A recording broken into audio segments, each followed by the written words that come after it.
Hi, I'm Rachel. I'm a certified trauma-informed yoga teacher and Reiki master. Most of my students are coming to their yoga practice with challenges like chronic illness, dysautonomia, chronic pain, and most of them have experienced significant trauma. All of these things make it so that we need to approach our yoga practice with a little more care and mindfulness. My recommendation to anyone starting yoga or coming back to yoga after a long break is to start slow. Start with just one yoga pose per day and see how it makes you feel.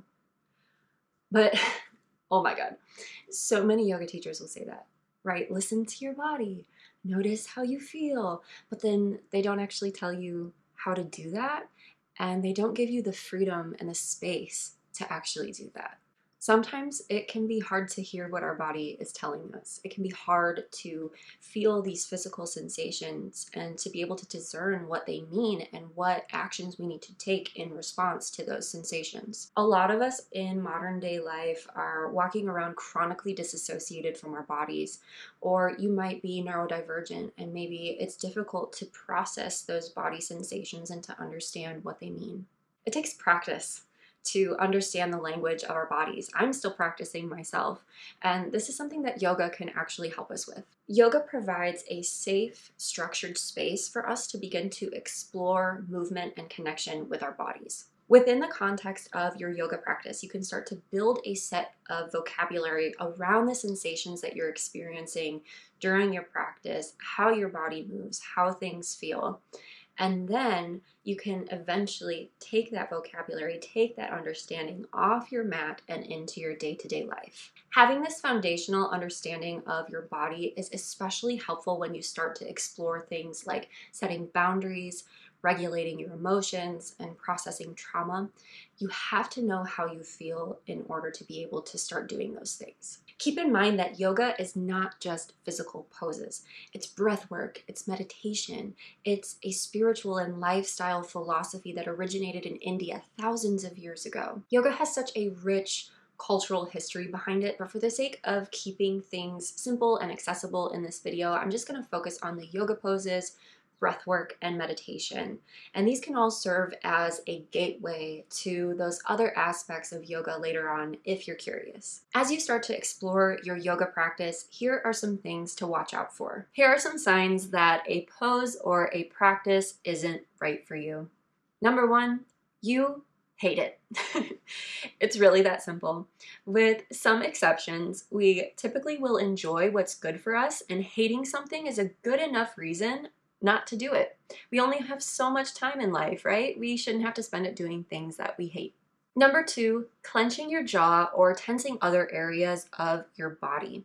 Tension is a sure sign that something isn't right for you. And this one goes for people and situations too, right? If you're in a situation with someone and you're feeling tense and like your body's closing up, right? That's a sign that you're trying to protect yourself and that situation probably isn't right for you.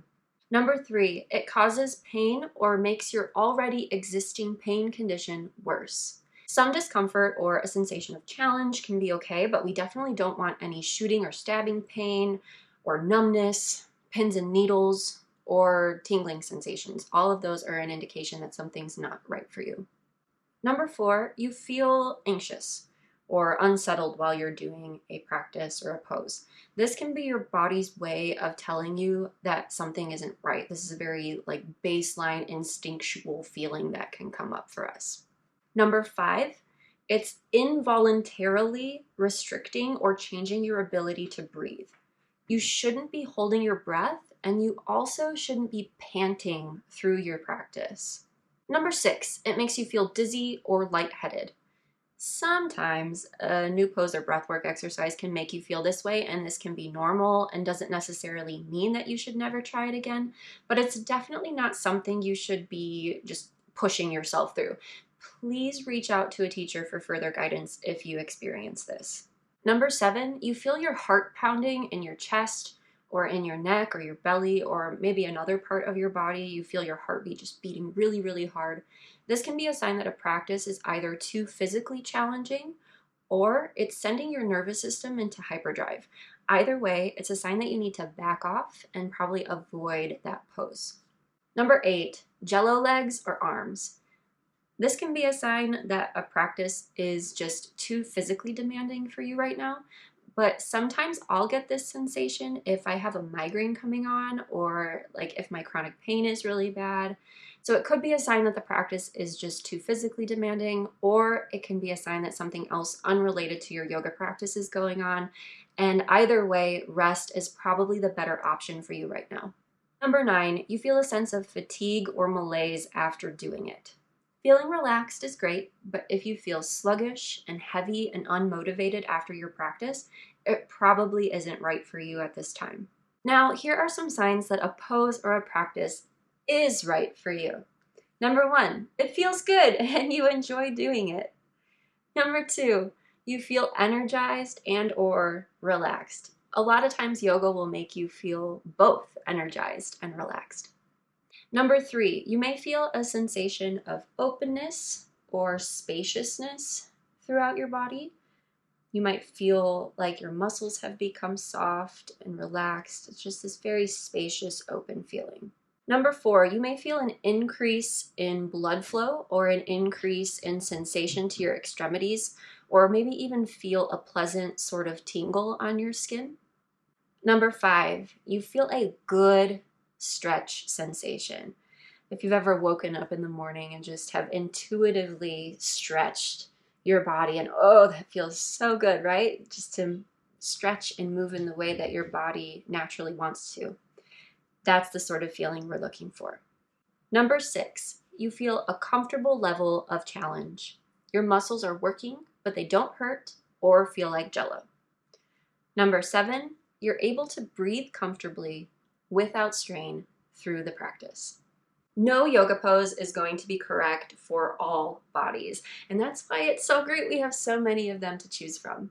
If some of them aren't right for you right now, that's okay. With all of the options out there, we can customize your practice to suit your needs, and I love showing my students how to do that. We all have these unique quirks to our physical anatomy, our brain chemistry, and our bodies are constantly fluctuating and changing over time. So a pose that works for you today may not be right for you tomorrow, and vice versa.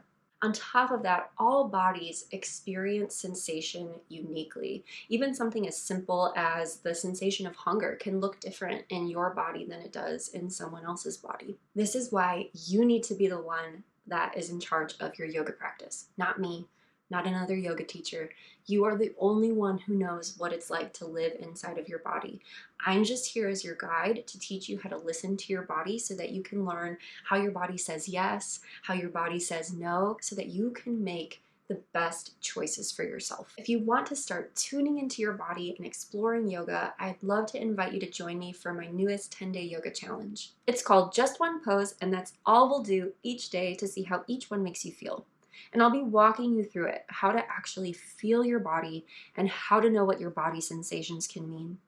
You don't have to do all 10 poses within 10 days. You can, but spacing them out further is completely fine, and it will give you more time to gauge how your body is responding to the practices. It's also good to go back and repeat them. I always recommend going at your own pace with the flow of your own motivation and energy levels. This is part of learning to follow your body's intuition, so only practice if you feel like it. Yes, you did just hear me correctly. Only practice if you feel like it. Once you complete this challenge, you will know if you're ready to move on to longer yoga practices. But please don't hesitate to reach out to me along the way if you have questions. I can't wait to practice with you.